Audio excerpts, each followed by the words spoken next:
Next, the 10 tools of giving constructive feedback. Here are the 10 tools. Number 1, analyze the current situation. Number 2, decide on your outcomes and objectives. Number 3, calibrate for receptiveness. Number 4, create the right environment. Number 5, communicate effectively. Number 6, describe the behavior you wish to change. Number 7, describe the behavior you want. Number 8, seek solutions together. Number 9, focus on what is good. Number 10, getting agreement. Click here to learn each one in detail. Number 1, analyze the current situation. Be very clear about the specific aspect of the present behavior or performance that needs change and why. Have examples ready. You should be able to clearly describe the event and the after effects. Next, decide on your outcomes and objectives. The first step is that you yourself are clear what you want the feedback to achieve. Then, construct the strategy to achieve this desired outcome. Your objectives should be specific, achievable, realistic, worthwhile, set within a time scale. Calibrate for receptiveness. Different people have different tolerance levels. This capacity is not static and may change due to background factors. Tolerance levels and the background factors result in 3 distinct behavioral patterns: buckets, tumblers, and thimbles. Bring the visual images of all these 3 before your mind's eye. Buckets. Buckets type have a large open surface, mind, to receive feedback. They even seek it out. They are confident of their ability to absorb and use the feedback. Tumblers. Tumblers are able to take a reasonable amount of feedback, perhaps up to 3 or 4 key pieces of information. Thimbles literally means a small cup with a closed end, worn during sewing to protect the finger and push the needle. Thimbles type of persons have limited capacity to receive feedback. They feel insecure and doubt their ability to improve, so they have to be carefully handled. At the start of the feedback session itself, calibrate the recipient as to whether they are buckets, tumblers, or thimbles. Throughout the session, pay close attention to their reactions, observe them and listen actively to their responses. Accordingly, adjust the pace and content of your feedback. Next, create the right environment. You should create a supportive climate of trust, mutual respect, and openness for giving and receiving feedback.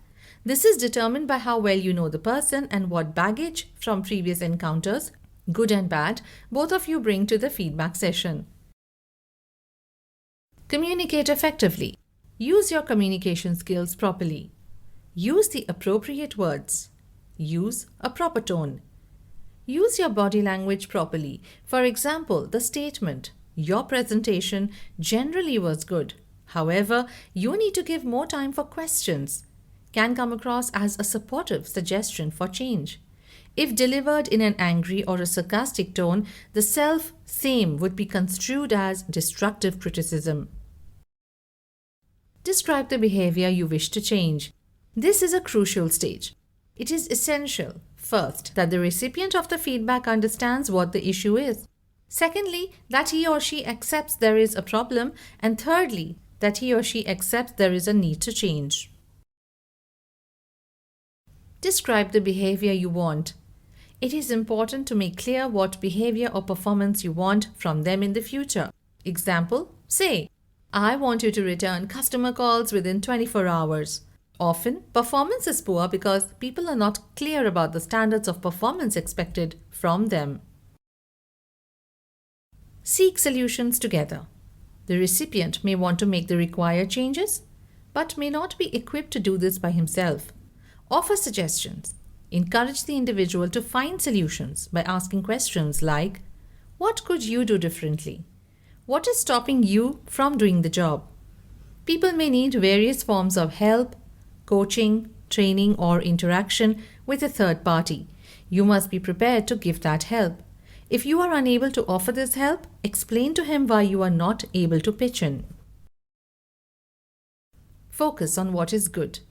Be sure to focus on the good as well as the not so good areas. Some people suggest the use of the good, bad, good sandwich. That is, alternating the positive and negative messages.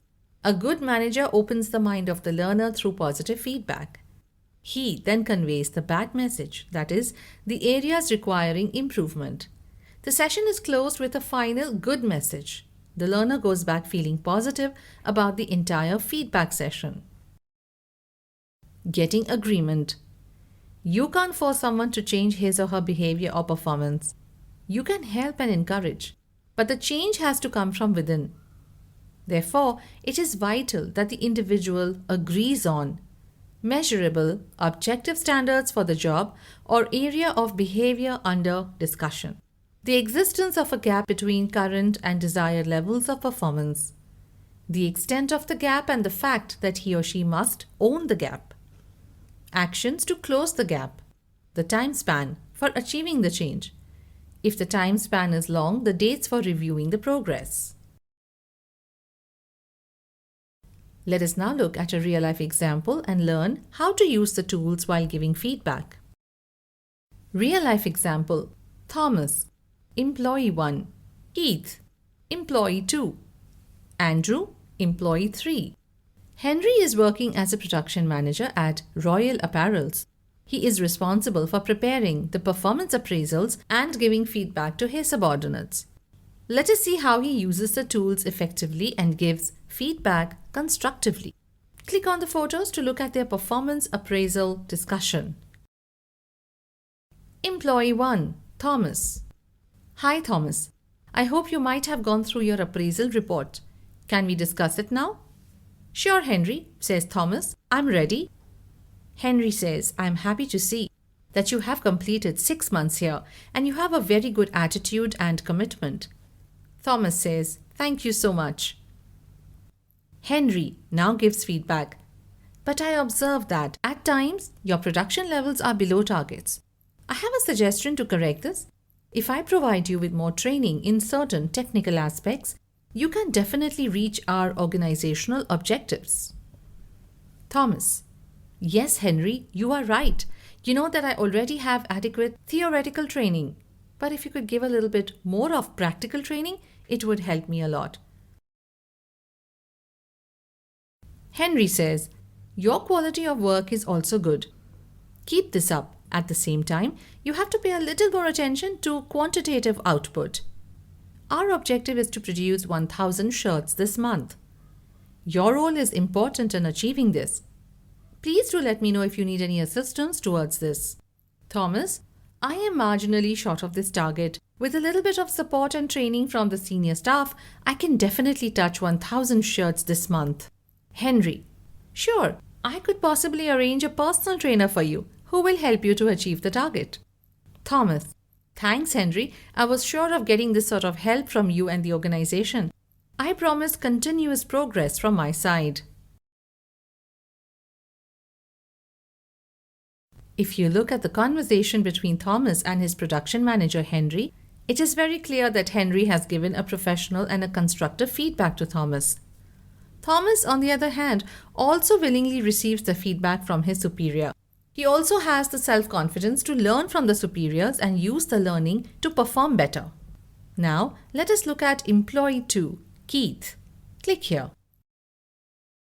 Employee 2, Keith. Now, it is Keith's turn to enter Henry's room to discuss his feedback report. Let us observe their conversation. Henry: Keith, I hope you might have gone through your report. Let us discuss it.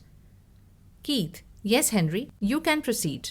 Henry: Keith, your report says that you are very good in achieving your targets, but you are not that good in building cordial relationships with suppliers and superiors. Further, your time management is not very creditable. You seem to be not quite punctual. Keith: Henry, I always try to be punctual. I leave early for the factory, but still, somehow, I am not able to make it on time. Henry: I also understand that you make a lot of personal phone calls during the office time. Keith: Sorry for interrupting, Henry. This is not true. I have not made any calls from the office. To reinforce his point, Henry pulls out a piece of paper listing the calls made by Keith. Keith accepts his mistakes. If you look at the feedback discussion between Henry and Keith, Keith accepts only a few points. He disputes certain facts and argues with his superior. Finally, let us see the discussion between Henry and Andrew.